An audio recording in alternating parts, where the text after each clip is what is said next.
Hello guys, எல்லோரும் எப்படி இருக்கீங்க? இன்றைக்கி வீடியோவில் என்ன பார்க்க போகிறோன்னா, நான் பண்ண லஞ்ச் ப்ரிப்பரேஷனை ஒரு சின்னதாக ஒரு கிளான்ஸ் தான் பார்க்க போகிறோம்.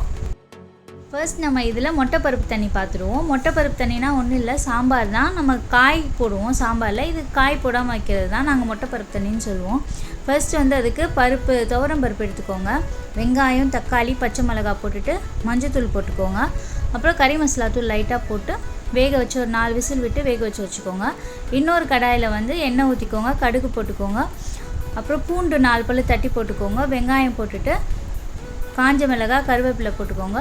மிளகாத்தூள் 1 ஸ்பூன் ஆட் பண்ணிக்கோங்க. இது சாம்பார் தூள் நான் ஆஹா அரியாஸ் இன்ஸ்டாகிராம் பேஜில் தான் வாங்கியிருந்தேன், அது கொஞ்சம் ஆட் பண்ணிக்கிறேன். அது போட்டு நல்லா தாளித்து விட்டுக்கோங்க. நான் இந்த சாம்பார் பொடி தான் மோஸ்ட்லி எல்லா பொரியலுக்குமே யூஸ் பண்ணேன். டேஸ்ட் செம்மையாக இருக்குது, நீங்களும் ட்ரை பண்ணி பாருங்கள். இப்போ கடைஞ்சி வச்ச பருப்பை நம்ம இதில் ஆட் பண்ணிடலாம். அவ்வளோதான், கடைசியாக கொத்தமல்லி தழை போட்டு இறக்கிடுங்க. ரொம்பவே டேஸ்டான மொட்டைப்பருப்பு தண்ணி ரெடி. நெக்ஸ்ட் பாவக்காய் பொரியல் தான் பார்க்க போகிறோம். பாவக்காய் பொரியலுக்கு தோலை சீச்சிட்டு இந்த மாதிரி ஸ்லைஸ் பண்ணி வச்சுக்கோங்க. இதை நான் அரிசி களைஞ்ச தண்ணியில் கொஞ்சம் நேரம் போட்டு வச்சுருந்தேன், அந்த கசப்பு தன்மைலாம் போகிறதுக்கு. அதுக்கப்புறம் ஒரு கடாயில் எண்ணெய் ஊற்றிக்கோங்க. எண்ணெய் ஊற்றிட்டு வெங்காயம், தக்காளி, காஞ்ச மிளகாய் போட்டுக்கோங்க. மிளகாத்தூள் போட்டுக்கோங்க. அந்த ஆஹா அரியாஸ் பொடி கொஞ்சம் போட்டுக்கிறேன். அப்புறம் பாவக்காய் ஒரு 5 to 7 மினிட்ஸ் தண்ணியில் கொதிக்க வச்சு லைட்டாக புளி போட்டு கொதிக்க வச்சுருக்கேன். அதையும் இது கூட ஆட் பண்ணிக்கலாம். புளி போட்டிங்கன்னா கொஞ்சம் கசப்பு எடுத்துரும், டேஸ்ட்டும் சூப்பராக இருக்கும். இப்போது இதை நல்லா பரட்டி விட்டுக்கலாம். பாவக்காய் தண்ணியில் வேக வைக்கும் போதும் கொஞ்சம் உப்பு ஆட் பண்ணேன், அதனால் இப்போ கம்மியாக தான் உப்பு ஆட் பண்ணுறேன். அவ்வளோதான், நல்லா சுருளை பரட்டிடுங்க. பாவக்காய் பொரியல் ரெடி. நெக்ஸ்ட் கருணக்கிழங்கு தான் எடுத்தேன். கருணக்கிழங்குல வறுவல் செய்ய போகிறேன். அதுக்கும் அதே மாதிரி தான் தண்ணி கொதிக்க வச்சுக்கோங்க. தண்ணி கொதிக்க வச்சு மஞ்சத்தூள் போட்டுட்டு கொஞ்சம் புளி போட்டுக்கோங்க. அப்போ தான் அந்த அரிப்பு இல்லாமல் இருக்கும் கருணக்கிழங்குக்கு. அவ்வளோதான், அதை அவிச்சு எடுத்துகிட்டு அது கூட கொஞ்சம் மிளகாத்தூள் போட்டுக்கோங்க, உப்பு போட்டுக்கோங்க, லைட்டாக சிக்கன் பொடி வேணுனாலும் போட்டுக்கோங்க. போட்டு நல்லா பரட்டிக்கலாம். பூண்டு ஒரு 4 பூண்டு தட்டி இடித்து போடுங்க. இதில் டேஸ்ட் நல்லாயிருக்கும். பூண்டு போட்டு பொரிச்சிங்கன்னா வறுவல் தான் பண்ண போகிறேன். இதுலேயும் கொஞ்சம் ஆஹா அரியாஸ் பொடி ஆட் பண்ணுறேன்.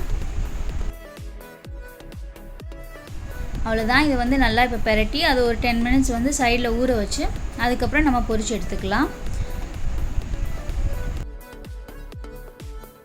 இப்போது மொட்டைப்பருப்பு தண்ணி நம்மளுக்கு ரெடி ஆகிடுச்சு. அதுக்கப்புறம் கருணக்கிழங்கு வறுவலும் ரெடி ஆகிடுச்சு. பாவக்காய் பொரியலும் ரெடி ஆகிடுச்சு. இப்போ மாசி சம்பா பார்ப்போம் வாங்க. அதுக்கு ஃபஸ்ட்டு கடாயில் எண்ணெய் ஊற்றிக்கோங்க. நல்லா நிறைய ஒரு 5 வெங்காயத்துக்கிட்ட பொடியாக நறுக்கி போட்டுக்கோங்க. ஒரு 6-7 பல்லு பூண்டு போட்டு பொடியாக நறுக்கி அதையும் ஆட் பண்ணிக்கோங்க. அப்புறம் காஞ்ச மிளகாய் ஒரு 2 ஆட் பண்ணியிருக்கேன், அதையும் போட்டு நல்லா வதக்கிக்கோங்க. அதுக்கப்புறம் தக்காளி ஒரு 3 தக்காளி எடுத்திருக்கேன், அதையும் இது கூட ஆட் பண்ணி நல்லா சாட்டே பண்ணிக்கோங்க. மாசினா அது ஒன்றும் இல்லைங்க. மாசின்றது டியூனா ஃபிஷ்ஷை நல்லா டைட்டாக இறுக கட்டி கருவாடு மாதிரி வச்சுருப்பாங்க, அதுதான் மாசி. இன்றைக்கி அதை வச்சு தான் நம்ம சைடு செய்ய போகிறோம். இப்போது மிளகாத்தூளும் கொஞ்சோண்டு ஜீரக பொடியை ஆட் பண்ணி நல்லா இது வதக்கிக்கோங்க. இதுதான் மாசி. நான் உடச்சி வச்ச மாசி தான் எனக்கு ஆட் பண்ணுறேன். இது கீழக்கரிலேருந்து எங்கள் ரிலேஷன் வாங்கிட்டு வந்திருந்தாங்க. ரொம்பவே டேஸ்ட் செம்மையாக இருந்தது. அவ்வளோதான், இது ஒரு 5 மினிட்ஸ் நல்லா போட்டு கிளறி இறக்கிட்டிங்கன்னா சுட சுட மாசி சம்பல் ரெடி.